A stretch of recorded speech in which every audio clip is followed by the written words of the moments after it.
Number 1, a death in the home. It is mandatory to disclose any death that has occurred on the property within the last 3 years, regardless if it was peaceful or not. Number 2, neighborhood nuisances. A nuisance is often a noise or an odor from a source outside of the property.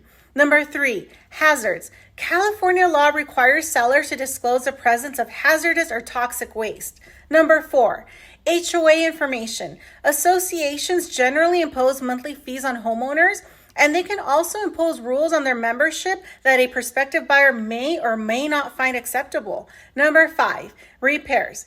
Buyers need to know the home's repair history so that they can have their own home inspectors pay extra attention to problem areas and so that they're aware of any probable future issues.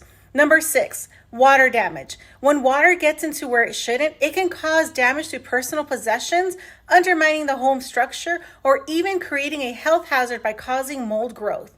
Number 7, missing items. Sometimes home buyers don't realize until the day they move in that their new homes are missing something that they assumed would be there. For example, a light fixture, a fridge, a microwave. If not disclosed in advance, they could assume that the seller just walked out with it. Number 8, other possible disclosures. Buyers need to know if the home is in a special historic district because it could affect their ability to make repairs and alterations.